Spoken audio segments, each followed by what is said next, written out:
Hi everyone, welcome back to Extra Credit, and today is our second episode on ancient Greece. As you can see from today's title, there comes a special time in everyone's life when the body of the little boy or girl you once were disappears into the cocoon of adolescence and reemerges like a beautiful butterfly, all thanks to the transforming miracle of puberty. Wait, you mean it's a different kind of puberty we're talking about today? Oh, thank goodness.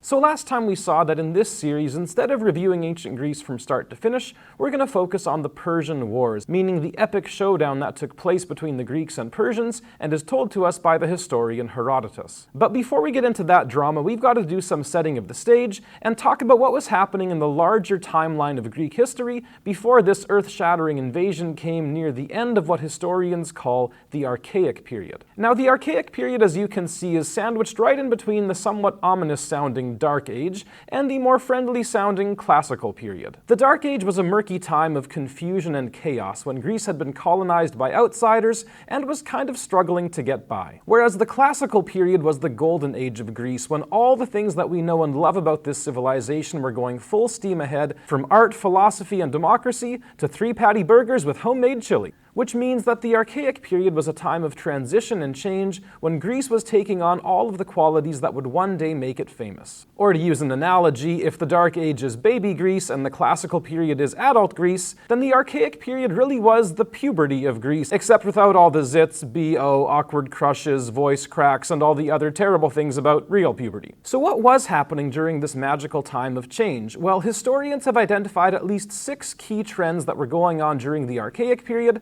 from around the year 800 BC until 480 BC. But for our purposes today, we're going to focus on just 3 of them: the development of city-states, the hoplite phalanx, and the Oracle of Delphi. So first up, city-states. You'll remember from last time that instead of being one unified nation, ancient Greece was actually made up of a patchwork of independent territories, each of which was called a city-state or polis in ancient Greek. And it's during the Archaic period that most of these city-states first began to take shape. Each polis was made up of the houses and buildings of the city itself, plus the farmland around it, which is where their food came from. Lots of city-states were built around a large central hill called the Acropolis, which came in handy as a place for the people to retreat to in times of war. And because these are the Greeks we're talking about, they came in handy a lot. Every city-state had its own army, navy, and unique style of government. Some were democracies, where all citizens worked together and shared power. Some were oligarchies, meaning they were run by a small group of wealthy citizens. And some were even monarchies, where a king was in charge. And then there was Sparta, which was like, yes! But despite all their differences, the city-states of ancient Greece were united by 2 things: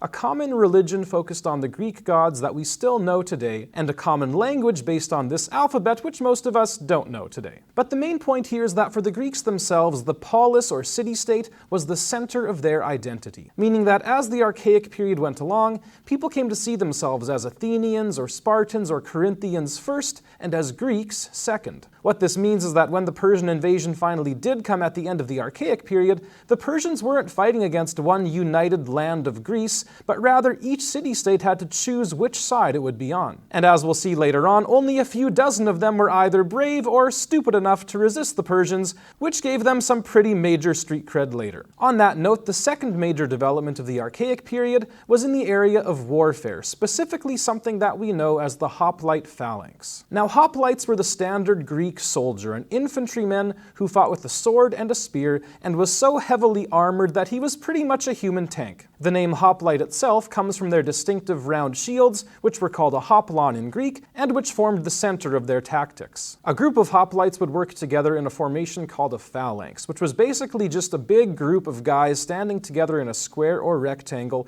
arranged in rows, with each one of them holding a shield that covered half of their own body as well as half of the guy next to him. And seeing as the guys you were standing next to were your brothers and sons and fathers and cousins and neighbors from your own polis, you had some motivation to hold that shield pretty tight. Of course, there's always the chance that you're standing next to your sister's annoying ex-boyfriend, in which case, Most hoplite battles started off with each side walking slowly towards the other, shouting war cries, and trying, probably successfully, to make the other guys pee their pants. Once the armies got close enough, the guys in the front rows would use their spears to try to stab over top of the shields of their enemies, and when they got in even closer or their spears were broken, out came the swords. At that point, the battle pretty much became a simple matter of hacking, stabbing, and pushing, using your sword to try to do as much damage as possible, all of which was made even more terrifying by the fact that your wonderful Mandalorian helmet only allows you to see this. In the end, fighting would last until one side lost their nerve and ran away, leaving the other side free to take their dead from the field and use the bathroom, which most of them probably didn't need to do anymore. The point is that for all of its terror and unpleasantness,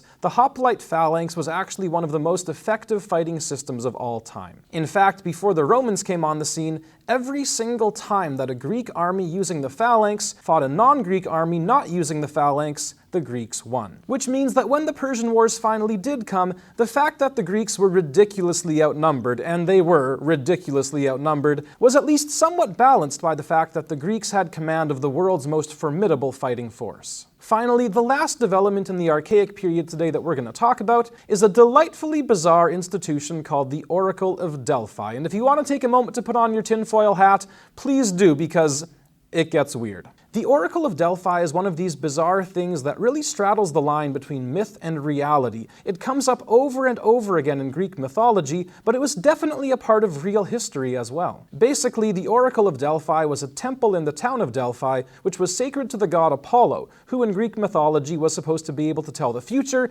and was also in charge of about 10,000 other very random things as well. And so, starting in the Archaic period, this practice developed that whenever a Greek had a burning question about the future, he would go to Delphi to ask the god Apollo what to do. The way it worked was that the questioner would ask his question to the priest, who would then take it to a female priest called the Pythia, who sat on a three-legged stool called a tripod over top of a crack in the earth. After hearing the question, the Pythia would then go into a trance and deliver an answer to the priest, which was then written down in the form of a mysterious poem and given back to the original questioner, who was probably like, wow, thanks for the poem, but I just want to know who to bet on for the Super Bowl. But this is where things get murky, because every time Herodotus, our historian of the Persian Wars, tells us about the Oracle of Delphi, the story always has a vaguely mythical quality to it. What usually happens is that the priestess gives an answer that seems to mean one thing, but is more like a riddle that actually means something else. Then, of course, the original questioner takes that information, gets the wrong impression, and makes the wrong choice, with hilarious things resulting.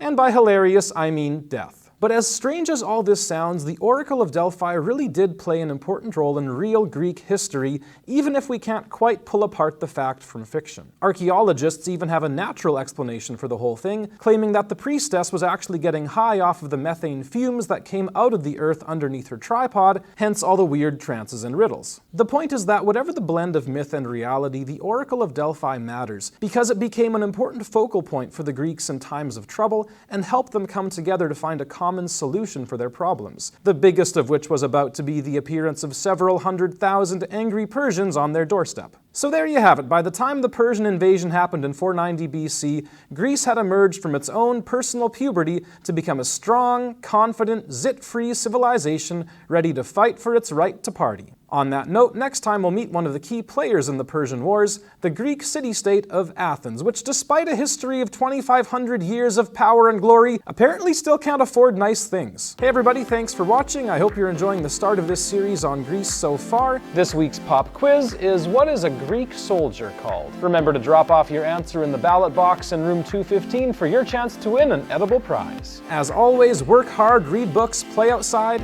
and we'll see you next time.